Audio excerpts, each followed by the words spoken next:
e a fua mai maunga le manui o senu e a fua e ona tatou si'i le fi'inga ma le fa'afetai nei fo'i a sofou ai usi mai al fa'afonga i se tautua fa'aupopole nei a lau Samoa Entertainment TV mai e pia ma ana tamua.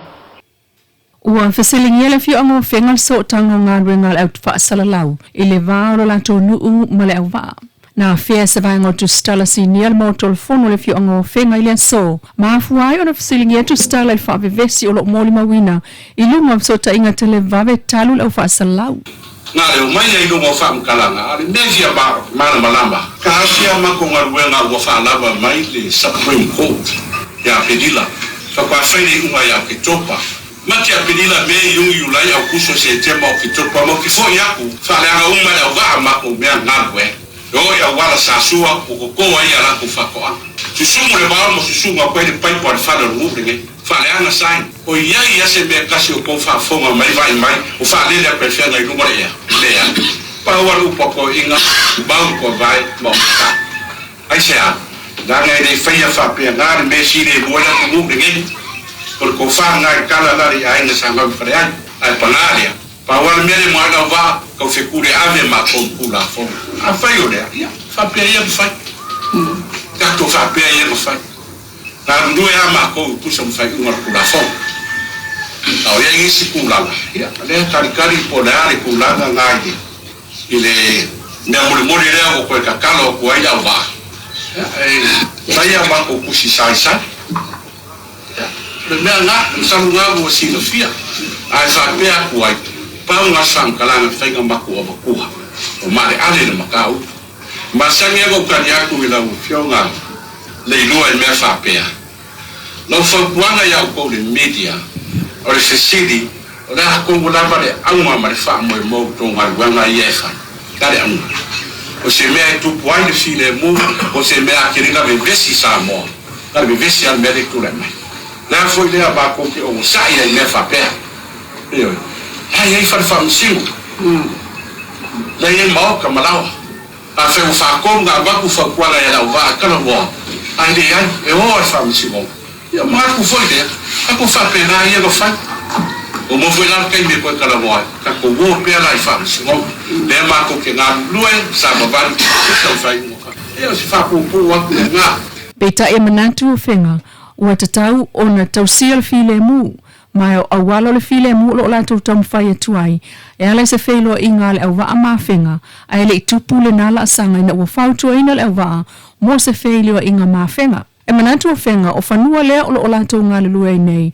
O whafo mai lava o whanua na whaatulanga e no fwai le au waa. O ngā luenga a whenga i whanua ia o lo o i whafo mai. O le lau ele na avatu ia le au waa. E wha au wau lava. Na tātou wo otu iai i le tai awa na le lama mōli mawina. Wa elifa taamilo le lua i le farsa po luma. E whainga tai ona toe wia e tangata ma taavale i ale malu. O ngā luenga nao le vai aso talua i e peo na mōli mawina. E ese mai le eli ina o lua i luma mauto isi ainga tau fia i le o soa tua la tau taavale. Ai o le ati i la lo pasi mama pa waia ainga i ta whaala. Nisi tūlanga, ia ka ke ia whapea. Te ia whake kenga ni ka upu le ngei pēru whai aku. O le ko whai ainga ia. Te re whaia la kere upo whangua ma mea singa Samoa. Whasaralau runga interview o ki ngā ieu whai mai whaleanga mai ai, jiso makai o runga. Pawana mako kari, la e sila le langi. Sila fufonga o le kuha, o le ngā. I ngā lava kele mea i whai mai whaleanga mai, o kele o kari ia.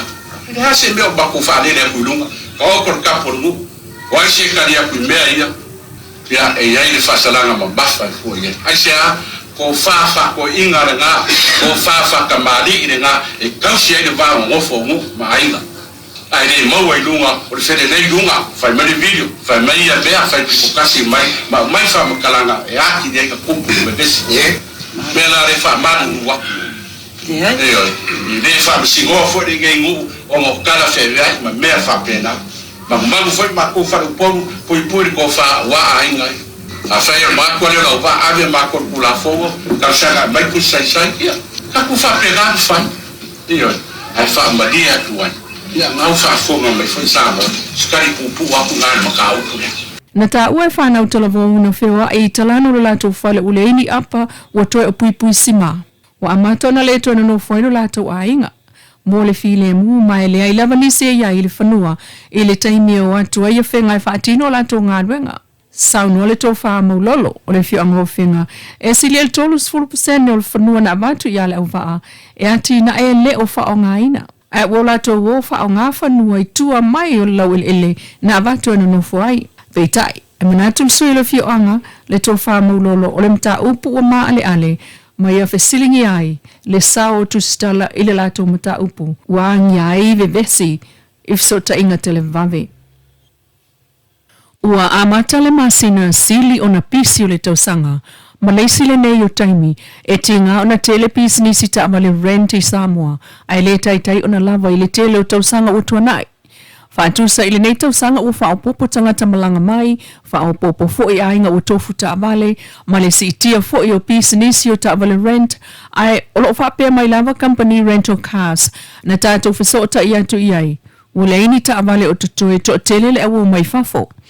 O ta avale na tau fi mai lava ili tolu masina taluai, peitai. O le a tele fo'i le suau utaulia, mo le tamau ainga o le fo'i olo ai Samoa. Whaeloa mai ei nei le siti o le tawal pensini, i le fitu sen nei le lita, mai le lua tā lavalu tasi, i le lua tā lavalu valu. O le kisa wa si i fo'ilo na tau i le sifululua sene, mai le lua tā lavalu fitu, i le lua tā la iva. O le kalasini wa si i whao popo fo'i lona ia iva sene, i le lita, mai le lua tā la lima tasi, i le lua tā la ona tasi. Mo le masina atoa nei o te sema. Inisi o tala wa whetau timu ngal whai ungal vai aso matane vai e leitu malo vai singana tasi. Na wha mea lo whantu ia e le li konsulo si amani le fionga a Foa Stefan. E whai masui al ofisa ampasal malo si amani New Zealand.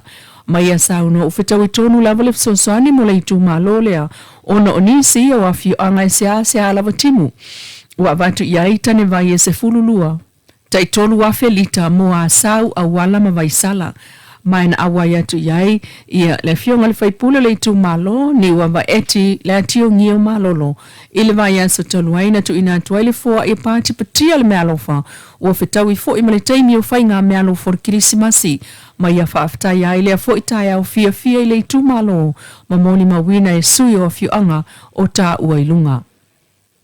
Ua whaai utausanga le mea lofa le li pule whaatonu le Mascot Industrial Melbourne, Australia, Mr. Paul Deman, mole official SVSG Samoa Victim Support Group ia pia. O ta ua whamtalanga whalau e tele mai le SVSG. O le absoso ni tele le neima au i whanau le lotoa. Ai o ngā ruenga whaatino le ofisa.